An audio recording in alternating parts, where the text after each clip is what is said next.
ఎన్నికలలో ఇచ్చినటువంటి మాట ప్రకారం ఏదైతే సూపర్ 6 ద్వారా ప్రజలకు ఇచ్చినటువంటి ప్రతి ఇంటికి కూడా సురక్షితమైనటువంటి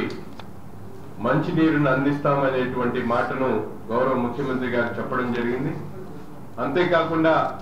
కేంద్ర రాష్ట్ర ప్రభుత్వాల్లో ఉన్నటువంటి ప్రభుత్వ పెద్దలు ఇద్దరు కూడా దీన్ని సాధించడానికి ప్రతి ఒక్క గ్రామంలో కూడా సురక్షితమైనటువంటి నీరు అందించాలనే ఆలోచనతో సస్టైనబుల్ వాటర్ రిసోర్సెస్ ద్వారా ఏదైతే అమృత్ 2.0 స్కీమ్ సంబంధించినటువంటి నిధులు, ఎందుకంటే గుంటూరు మహానగరంగా మారుతా ఉంది. జనాభా రాబోయేటువంటి 10-15 సంవత్సరాల్లో దాదాపు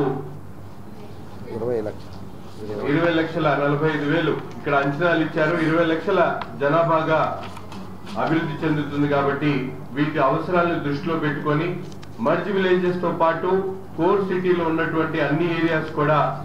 మంచి సస్టైనబుల్ రిసోర్సెస్ ద్వారా మంచినీటిని అందించాలనే ఒక ఆలోచనతో గౌరవ ముఖ్యమంత్రి గారు మహానగరంగా మారుతున్నటువంటి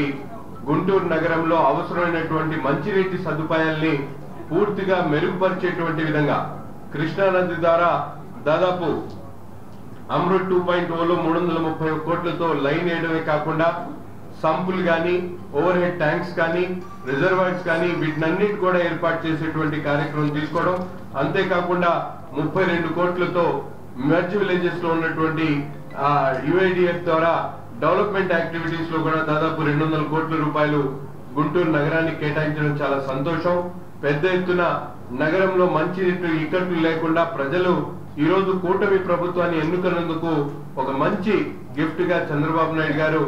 మా నాయకత్వంలో మా పెమ్మసాని చంద్రశేఖర్ గారు, అలాగే గౌరవ శాసనసభ్యులు, అలాగే మిగతా శాసనసభ్యులతో పాటు కార్పొరేషన్ సంబంధించినటువంటి మేయర్ గారు, కమిషనర్ గారు, అలాగే కార్పొరేటర్స్ అందరూ కూడా సమిష్టిగా ఈ నగర అభివృద్ధిలో భాగస్వాములు అవుతామని చెప్పి తెలియజేస్తూ ఈ కార్యక్రమాన్ని తీసుకున్నందుకు ముఖ్యమంత్రి గారికి ప్రత్యేకమైనటువంటి ధన్యవాదాలు తెలుపుతాము.